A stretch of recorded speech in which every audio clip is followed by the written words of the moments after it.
Chapter 19, Civic Pride. We'd been learning about civics since the first grade. There was always a field trip to the fire station on Henry Street. We watched the same film about the firemen, policemen, and mayor who kept our community safe and orderly. The film's narrator reminded every boy, from Ellis Carter to the Jameses, the Anthonys, and every other pants wearer, that they too could grow up to be guardians of our community. We girls were reminded that we could look forward to becoming teachers, nurses, wives, and mothers. Poets were never mentioned. At the center, we had civic lessons. We were being taught our rights as citizens and how to protect those rights when dealing with the police. Sister Makumbu used the word policeman, while Crazy Kelvin, who filled in for Sister Pat, preferred to say the racist pig. He broke our rights down step by step, as if there was no time to lose. Any given day, a police car could stop my sisters and me on our way from Safeway Market and search our bags of groceries.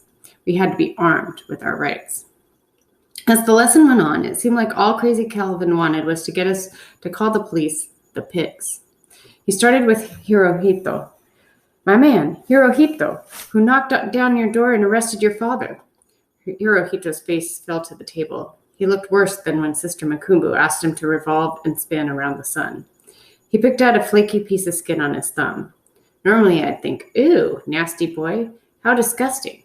Instead, I felt sorry for him, with Crazy Kelvin poking at him. Hirohito answered, the police. Crazy Kelvin said, the who? Hirohito said, the Oakland police. That wasn't good enough for Crazy Kelvin, whom we'd had to call Brother Kelvin in the classroom. He looked like a bony, big-beaked chicken going, the who? The who? It was like the time he shouted, black girl, at my sisters and me while we were shouting back, colored girl. It didn't take sharp eyes to see Sister Makumbu was annoyed with her helper as usual. Stepped in and put an end to it.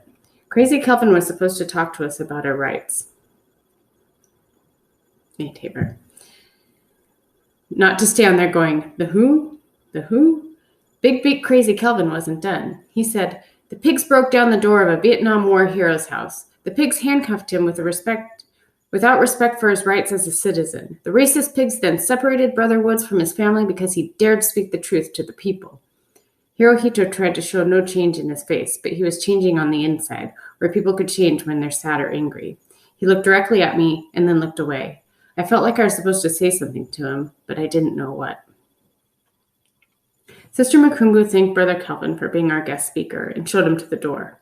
Fern tugged the hem of my top. I don't like him. Surely don't. I glanced Eunice Inkton's way. I had just found out what she had meant when we were out by the water fountain. That Hirohito's father was in prison for speaking out to the people. Hirohito's father was what Sister Makumbu called a freedom fighter and a political prisoner. Although, now that I knew, I didn't find any satisfaction in having found out.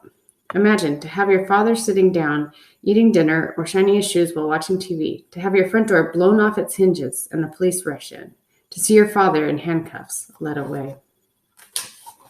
Hirohito didn't have to imagine. He knew. I had been scared once, truly scared for Papa. It happened 2 summers ago. Big Ma had gone back to Alabama ahead of us to visit family and take care of her house. We had packed up the Wildcat and had driven down to Alabama so my sisters and I could stay there for the summer. We had been driving all day, all night, talk about being a long way from home. If we needed to stop, we found a gas station or a nice colored family to open their home to us. As we drove deeper south, down dark highways and even darker back roads, I felt like Dorothy in The Wizard of Oz. I told myself, Delphine, we are no longer in Brooklyn. Papa had pulled the car off the road so we could catch a few hours of sleep. I remember Vanetta snoring on one side of me. Fern, with Miss Patty Cake, burrowed into my side. Somehow, I managed to find myself snoring with my sisters and Papa. Then, there had been a loud rap against the window. Balls of flashlight ghosts had flown all around the back and front seats, all over our faces. It had been a state policeman. Papa rolled down his window and had shown the state policeman his license, and he said he was driving his girls down to see their grandma in Alabama. The state policeman hadn't offered directions. He hadn't called Papa Mr. Geither, sir, or citizen, like the helpful police officer in our Civic Pride film. I heard what that state policeman called Papa. I heard it all right. I held on to Fern, afraid Papa might talk or fight back. When we had arrived at Big Ma's, I'd expected that Pa would have told Big Ma about it, how we couldn't stop and pee anywhere we wanted to. How the state police had rapped on the window, what he'd call Papa, how Papa hadn't hauled back like Cassius Clay and socked the policeman's jaw into the next county. Papa could tell us some stories. He speaks them so plain you could believe every word. I knew Papa would have entertained Big Ma. When Big Ma asked, "How'd the trip go?" Pa had said, "We made it down, sure enough.